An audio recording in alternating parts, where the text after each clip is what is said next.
Hello दोस्तों, आपका एक बार फिर से स्वागत है आपके अपने YouTube चैनल जिसका नाम है फिजिक्स के आत्मा पर।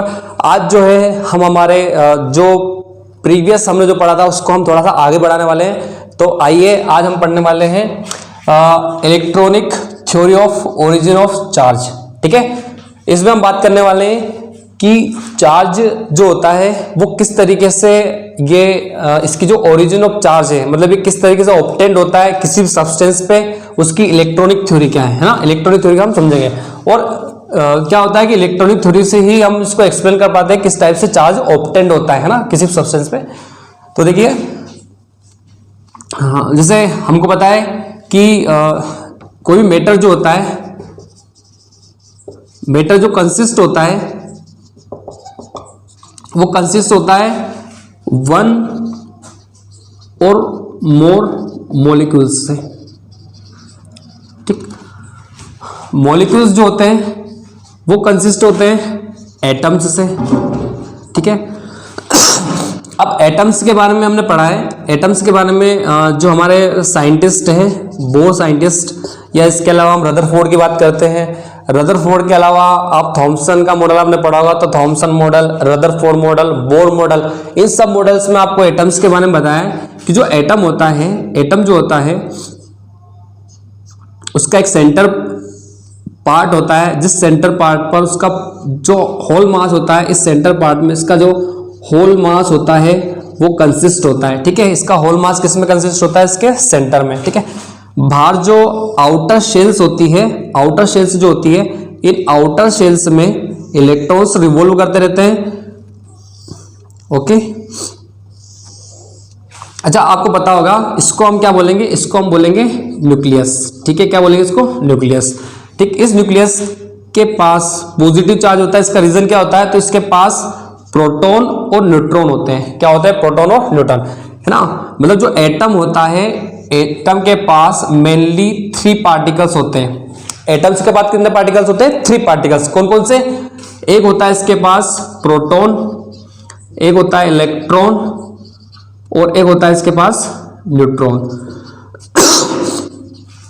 ठीक, न्यूट्रॉन, प्रोटॉन पर जो चार्ज होता है प्लस 1.6 इंटू 10⁻⁻19 कूलम होता है। इलेक्ट्रॉन के पास चार्ज होता है -1.6 इंटू 10⁻⁻19 कूलम। इसका मतलब ये हुआ कि दोनों के पास सेम मैग्नीट्यूड का चार्ज होता है ना। चार्ज का जो मैग्नीट्यूड होता है वो सेम होता है, बट इनका जो डायरेक्शन होता है, या हम इसको बोल सकते हैं इनकी जो पोलैरिटी होती है वो डिफरेंट होती है। ये पॉजिटिव होता है और ये क्या होता है? नेगेटिव होता है। ओके, प्रोटॉन पॉजिटिव और इलेक्ट्रॉन नेगेटिव। न्यूट्रॉन जो होता है इसके पास 0 चार्ज होता है। इसका मतलब इसके पास कोई चार्ज नहीं होता। इसको हम क्या बोल सकते हैं? ये न्यूट्रल होता है। क्या होता है? न्यूट्रल होता है। ओके, तो ये जो न्यूक्लियस है, ये जो न्यूक्लियस है इसका सेंटर पार्ट है। कौन सा पार्ट है? ये सेंटर पार्ट है। इस सेंटर पार्ट के पास ही इस एटम का होल मास होता है। पूरा जो वेट होता है वो सारा सेंटर पर ही होता है। अब सेंटर पे होने की वजह से इसके पास 2 पार्टिकल होते हैं, एक होता है प्रोटॉन और एक होता है न्यूट्रॉन। अब चूंकि हम जानते हैं कि न्यूट्रॉन है 0 चार्ज एंड प्रोटॉन है 1.6 इंटू 10⁻⁻19 कूलम, यानी कि पॉजिटिव चार्ज इसके पास होता है। जब पॉजिटिव चार्ज इसके पास सिर्फ 0 चार्ज है तो ओवरऑल दोनों को ऐड करेंगे तो फाइनल जो चार्ज आएगा वो आएगा आपका 1.6 इंटू 10⁻⁻19 कूलम। इसका मतलब ये हुआ कि इस न्यूक्लियस के पास जो चार्ज होगा वो किसकी वजह से होगा? वो चार्ज होगा प्रोटॉन की वजह से। इसलिए इसको हम पॉजिटिवली चार्ज बोलते हैं। ठीक है, जो एटम होता है, एटम में जो न्यूक्लियस होता है वो पॉजिटिवली चार्ज होता है। ठीक है, अब इसके पास कुछ शेल्स होती है, तो बहुत सारी शेल्स होती है। कुछ इनर शेल्स होती है, कुछ आउटर शेल्स होती है, जिनमें इलेक्ट्रॉन्स क्या करते हैं? रिवॉल्व करते रहते हैं। ठीक है, इसमें क्या करते हैं? इलेक्ट्रॉन रिवॉल्व करते हैं।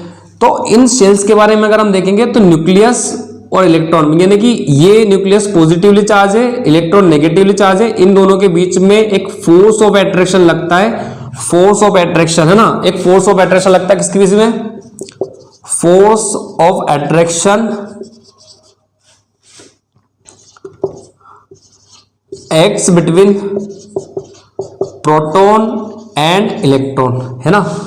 और इलेक्ट्रॉन जो होते हैं, electrons are revolve around nucleus. ठीक है, न्यूक्लियस के अराउंड जो होते हैं इलेक्ट्रॉन क्या करते रहते हैं, रिवॉल्व करते हैं। तो पहला पॉइंट तो हो गया force of attraction between proton and electron. Second point है electrons are revolve around nucleus, nucleus के अराउंड क्या करते हैं, रिवॉल्व करते रहते हैं। अब देखो इन दोनों के बीच की जो डिस्टेंस है, यानी कि इनर शेल्स के बीच की जो डिस्टेंस है, तो जो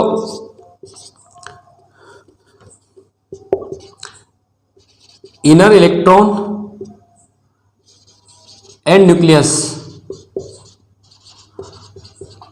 बाउंडेड विथ स्ट्रॉन्ग न्यूक्लियर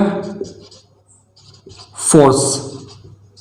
ठीक है, जो इनर इलेक्ट्रॉन है और न्यूक्लियस है, ये दोनों बाउंड होते हैं किसकी वजह से, स्ट्रॉन्ग न्यूक्लियर फोर्स। और जैसे जैसे इनके बीच की डिस्टेंस बढ़ती जाती है, देखिए यहां से लेके सेकेंड वाली जो आपकी शेल है इसकी डिस्टेंस इंक्रीज हो गई, थर्ड वाली शेल की डिस्टेंस और ज्यादा इंक्रीज हो गई।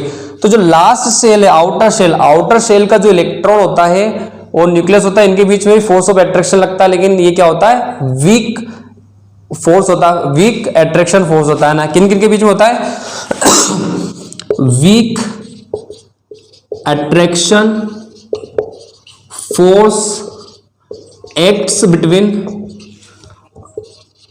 आउटर शेल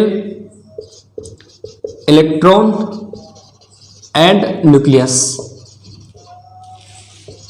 ठीक है, किन किन के बीच में लगता है, तो देखो वीक अट्रैक्शन फोर्स जो एक्ट करता है वो आउटर शेल के इलेक्ट्रॉन और न्यूक्लियस के बीच में एक्ट करता है। तो इनके बीच में लग रहा है वीक न्यूक्लियर फोर्स, इनके बीच में लग रहा है स्ट्रॉन्ग न्यूक्लियर फोर्स। तो आप समझ गए होंगे कि ये वाले इलेक्ट्रॉन को हम क्या नाम दे सकते हैं, इस वाले इलेक्ट्रॉन को मैं नाम दे सकता हूं यहां पे बाउंड इलेक्ट्रॉन।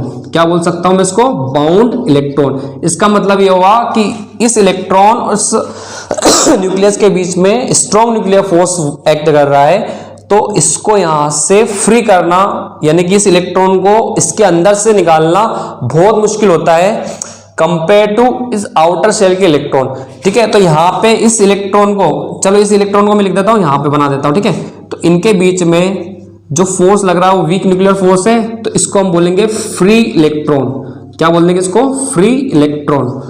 अब जो फ्री बाउंड इलेक्ट्रॉन और फ्री इलेक्ट्रॉन है, तो फ्री इलेक्ट्रॉन को हम बाहर से थोड़ी सी भी अगर आपने एनर्जी दे दी, इसको एक्सटर्नल एनर्जी थोड़ी दे दी, फ्रिक्शन करके, induction method, friction method, induction method या किसी और मेथड के से आपने अगर इसको थोड़ी सी भी एनर्जी दे दी, तो ये इलेक्ट्रॉन जो रहता है यहाँ पे इसके सरफेस पे इजीली मूव करने लगता है, या इसको हम इस सरफेस से किसी दूसरी सरफेस पर इजीली ले जा सकते हैं। ठीक है, तो इस तरीके से इसको हम बोलते हैं क्या, इस पूरी प्रोसेस को हम बोलते हैं electronic theory of origin of charge.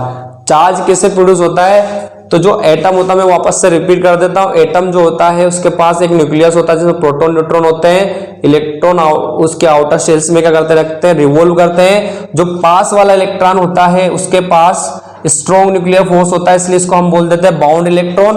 और जो आउटर शेल वाला इलेक्ट्रॉन होता है इसके पास वीक न्यूक्लियर फोर्स होता है, क्योंकि इसकी डिस्टेंस जो फोर्स होता है वो प्रोपोर्शनल होता है 1/r²। इसका मतलब ये होता है डिस्टेंस इंक्रीज होने पर फोर्स डिक्रीज होता है, डिस्टेंस इंक्रीज होने पर फोर्स क्या होता है, डिक्रीज होता है। जैसे जैसे डिस्टेंस बढ़ती है फोर्स कम होता जाता है। तो इस इलेक्ट्रॉन को बोलते हैं फ्री इलेक्ट्रॉन, और इस इलेक्ट्रॉन को हम इजीली थोड़ी सी भी अगर हम एनर्जी देते हैं तो यहां से इसको अलग हम कर सकते हैं। ठीक है, तो बच्चों मैं आशा करता हूं आपको अच्छे समझ में आ गया हो। इसके बाद मिलते हैं नेक्स्ट वीडियो में, तब तक के लिए जय हिंद जय भारत।